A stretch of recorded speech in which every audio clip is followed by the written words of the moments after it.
ये एक atheist channel है जो इस्लाम की सच्चाई मुस्लिम लोगों तक पहुंचाकर उन्हें ह्यूमैनिस्ट और रैशनलिस्ट बनाने की कोशिश करता है। हमारा मकसद मुस्लिम लोगों के प्रति किसी तरह की नफरत फैलाना या उन्हें नीचा दिखाना नहीं है।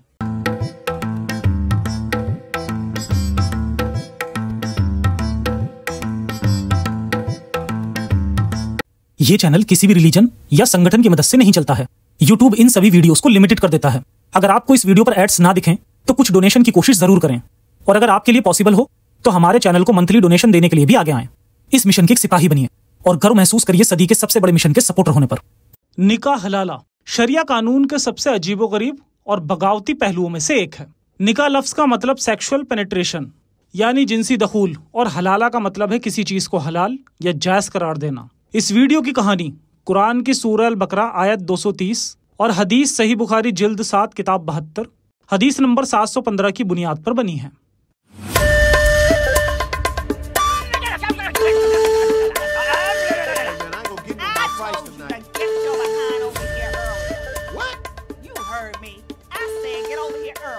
रिफा अल कुराजी का अपनी बीवी से झगड़ा हुआ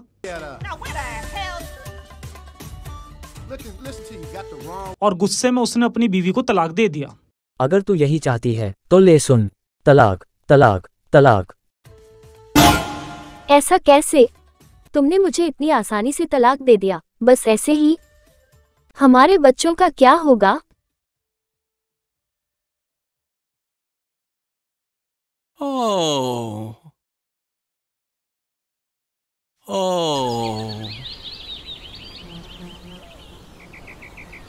लेकिन बाद में वो दोनों आपस में सुलह करना चाहते थे।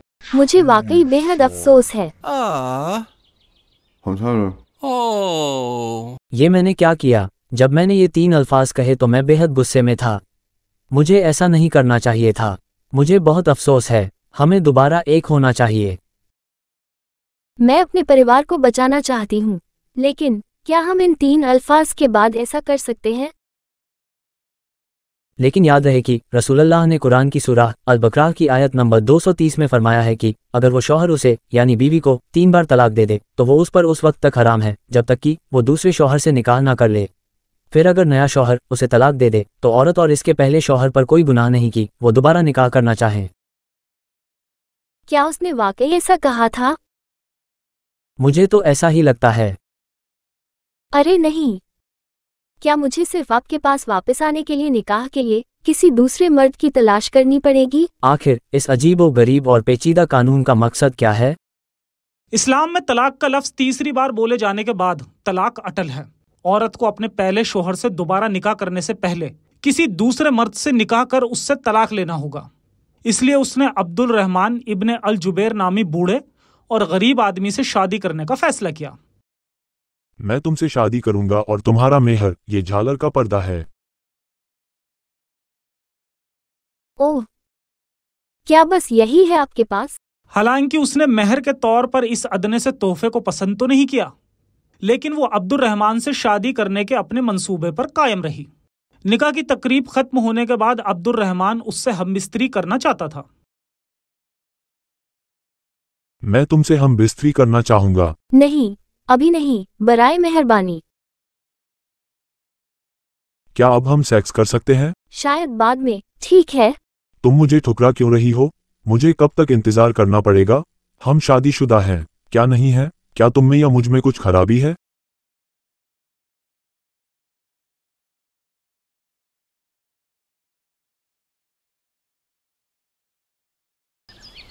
मेरा मतलब अब्दुल रहमान की बेइज्जती करना नहीं है, लेकिन ये मेरे लिए बहुत मुश्किल और अजीब व गरीब सूरत हाल है।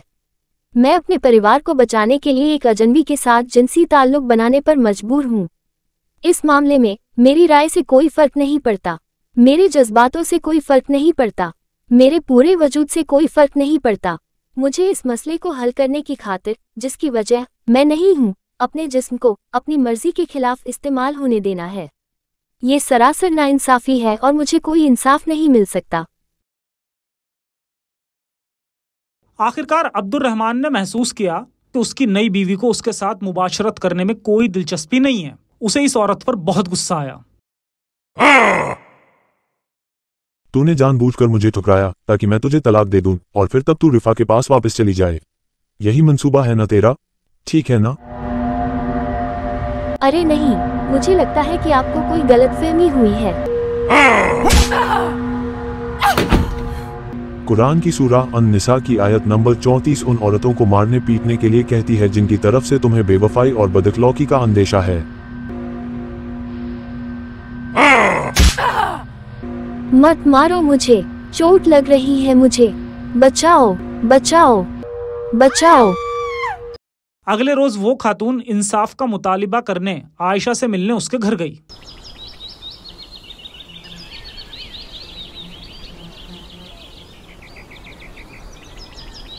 अस्सलाम वालेकुम आयशा। वालेकुम अस्सलाम।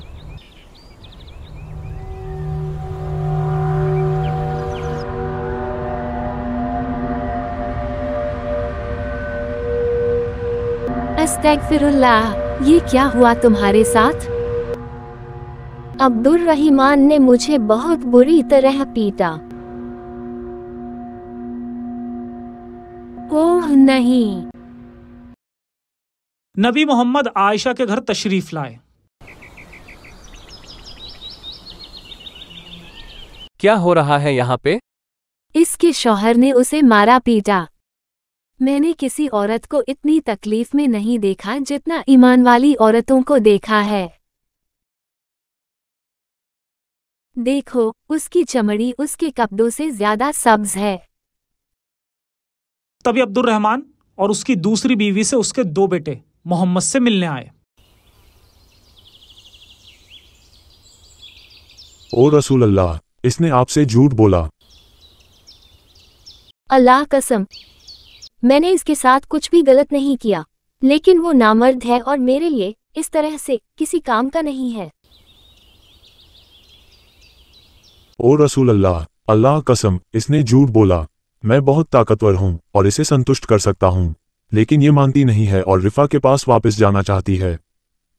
अगर तेरा यही इरादा है तो तुझे मालूम होना चाहिए कि तेरे लिए रिफा से दोबारा निकाह करना तब तक हराम है जब तक कि अब्दुर्रहमान तुझसे हमबिस्तरी ना कर ले। लेकिन रसूल अल्लाह, इसने मुझे बहुत बुरी तरह मारा पीटा। क्या ये तुम्हारे बेटे हैं? जी हुजूर। मुझे लगता है मेरे साथ जो हुआ है उससे आपको कोई फर्क नहीं पड़ता। तूने तो बोला कि वो नामर्द है, लेकिन अल्लाह कसम, इसके ये लड़के इससे इस तरह मेल खाते हैं जैसे कौवा कौवे से मेल खाता है। अनपढ़ नबी का ख्याल था कि नामर्दी और बांझपन एक ही हैं। नबी मोहम्मद के मुताबिक अगर कोई शौहर अपनी बीवी को 3 बार तलाक बोलकर तलाक दे दे तो अब उसके लिए अपनी बीवी से सुलह करना मुमकिन नहीं है। पहले शौहर से दोबारा शादी करने के लिए औरत को पहले किसी दूसरे मर्द से शादी कर जिनसी ताल्लुकात बनाने होंगे और फिर तलाक लेना होगा, और इसके बाद ही वो अपने पिछले शौहर से दोबारा शादी कर सकती है।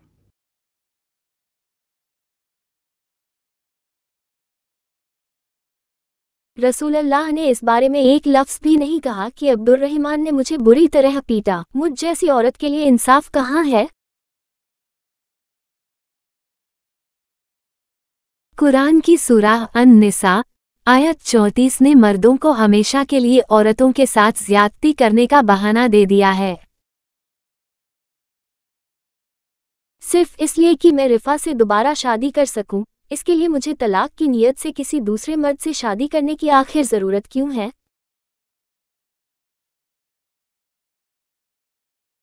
जी, तो फिर दूसरी शादी का मतलब ही क्या है?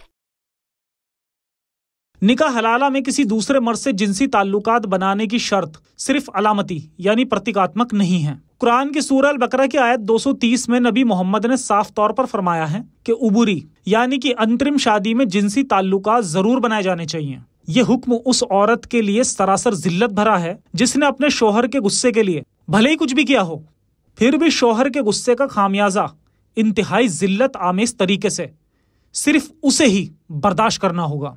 यकीनी तौर पर ये वो पक्के सबूत हैं जो साबित करते हैं कि इस्लाम में जिन्स परस्ती की जड़ें बहुत गहरी हैं। आगे दिखाए जाने वाले इंटरव्यू मॉडर्न वक्त में कुरान की सूरह अल-बकरा आयत 230 के नुकसानदायक असरों के बारे में है, जो कि हमारे देश की न्यूज मीडिया की तहकीकात पर बेस्ड हैं। इंटरव्यू में भाग लेने वाले शख्स के निजता के हक को बचाए रखने के लिए उनके असली चेहरे नहीं दिखाए गए हैं, भले ही ये जितना खौफनाक क्यों ना लगे। कई सारे इस्लामी आलिम खुद को शरिया के मुताबिक अपनी शादी को बचाने को बेचैन तलाकशुदा मुस्लिम औरतों को एक रात की निकाह की पेशकश कर रहे हैं। प्राइवेसी के हक को बचाए रखने के लिए इनके असली चेहरे नहीं दिखाए गए हैं। पहले इमाम जो एक रात की निकाह की सेवा देते हैं वो मोहम्मद नदीम हैं, जो मुरादाबाद की मदीना मस्जिद के इमाम हैं। इमाम नदीम, क्या आप अब भी गैर शादीशुदा हैं? असल में मैं पहले से ही शादीशुदा हूँ, तब भी मैं खुद को एक तलाकशुदा मुस्लिम खातून के रिश्तेदार के तौर पर पेश कर एक रात के शौहर की तरह अपने किरदार को निभाने की पेशकश करता हूँ। क्या आपकी बीवी को इस पर कोई एतराज नहीं होगा? नहीं नहीं, उसे इस पर कोई एतराज नहीं होगा। क्या आपने उससे बात की है? नहीं, मैंने उससे बात नहीं की। मैंने उसे नहीं बताया। उसे बताने की जरूरत ही क्या है?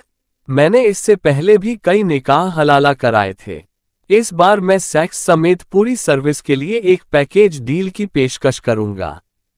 कीमत कोई ज्यादा नहीं है, ये सिर्फ 1 लाख रुपए है। मैं गारंटी देता हूं कि मैं दुल्हन के साथ एक रात गुजारने के बाद उसे तलाक दे दूंगा। वो शरिया के मुताबिक अपने पहले शौहर के पास वापस जाने को हलाल होगी। मैं तो सिर्फ मदद कर रहा हूं। फिर तो ये सिर्फ एक ही रात का खेल है। ठीक ही तो है, ये शरिया के तहत हलाल है। एक रात के दूल्हे का कारोबार बहुत फैला हुआ है। आइए नई दिल्ली में दूसरे इमामों से मिलते हैं। अगले इंटरव्यूज इंडिया टुडे के एक आर्टिकल पर आधारित हैं। यह है जुबैर कासिम, एक काबिल मौलाना जिनकी 2 बीवियां हैं। इन्होंने पैसों के एवज में निकाह हलाला की संभावनाओं के लिए खुद को नामजद किया हुआ है। मैं कई रातें बाहर गुजारता हूँ 2 बीवियों के साथ। इसे संभालना बहुत आसान है। पहली सोचेगी कि मैं दूसरी के साथ हूँ और दूसरी सोचेगी कि मैं पहली के साथ हूँ। 2 बीवियों के साथ ये बिल्कुल भी मुश्किल नहीं है। मैं अपनी फीस उस महर या दहेज की बुनियाद पर तय करता हूँ जो इस्लामी शादियों के दौरान दूल्हा अपनी दुल्हन को तोहफे में देता है। कोई फिक्र करने की जरूरत नहीं है, मैं हर इंतजाम कर दूंगा। अगर 30,000 रुपए का महर मुकर्रर हो तो निकाह हलाला में शिरकत के लिए ये फीस 40,000 या 50,000 रुपए होगी। इसमें तो कोई हर्ज नहीं है। सड़ांध बहुत गहरी है। आइए अब मिलते हैं दिल्ली के दारुल उलूम महमूदिया मदरसा के मोहम्मद मुस्तकीम से। इस्लामी उलूम तालीम याफ्ता, ये उस काम को करने में ख्वाहिशमंद थे जो इन्होंने पहले भी कई बार किए हैं, यानी तलाकशुदा ख्वातीन के साथ निकाह हलाला की तकमील के लिए हम बिस्तरी करना। कमरे में एक औरत थी। मैं वहां गया और उसके साथ सेक्स किया। रात 2 या 3 बजे जाने से पहले मैंने उसे तलाक दे दिया। मैंने किसी रस्मी शादी के बगैर भी 1-2 बार ऐसा किया। तो आपने 3 निकाह हलाला में भाग लिया। आपने असल में सिर्फ एक मौके पर ही शादी की, ठीक है ना? बाकी 2 निकाह हलाला बगैर शादी के थे। हाँ, शादी के बगैर। उसके साथ हम बिस्तरी के बाद मैं रात 1 बजे चला गया। इस खिदमत के लिए मेरी फीस में मेरे मदरसे के लिए चंदा भी शामिल था। दुल्हन को मदरसे के लिए 20,000 रुपए देने होंगे। मैं खुद इस काम को किसी भी रकम में करने को तैयार हूँ। मैं पहले भी ये कई बार कर चुका हूँ। बहुत से मुसलमान इस इस्लामी एक रात के खेल में शर्मिंदगी महसूस करते हैं और सुन्नन नबी दाऊद की हदीस नंबर 2076 का हवाला देते हैं जो निकाह हलाला की मजम्मत करती है। अली इब्न अबू तालिब से रिवायत है कि रसूल अल्लाह ने फरमाया, हलाला करने वाले और कराने वाले दोनों पर अल्लाह ने लानत की है। लेकिन यह हदीस कुरान की सूरह अल बकरा की आयत नंबर 230 से टकराती है, जिसमें साफ तौर पर कहा गया है कि मुसलमान औरत अपने दूसरे शोहर को तलाक देने के बाद अपने पहले शोहर से दोबारा शादी कर सकती है हलाला के जरिए। आयत 230 के पीछे की घटनाओं और इसकी ज़रूरतों का आधार पर हलाला की सेवाएं लेने वाली मुस्लिम औरतों को यौन शोषण, ब्लैकमेल या आर्थिक शोषण जैसे खतरों का सामना करना पड़ सकता है। लेकिन मुसलमान औरत को अपने पहले शौहर के पास वापस जाने के लिए क्या करना चाहिए? और निकाह के इस कानून की वजह से मुझे जो मार पड़ी उसका क्या? अगर आप औरत हैं तो इस औरत जात से नफरत करने वाले पैगंबर से इंसाफ मिलना लगभग नामुमकिन है। इस्लाम में बीवी के हकूक पर हमारी ये वीडियो भी जरूर देखें।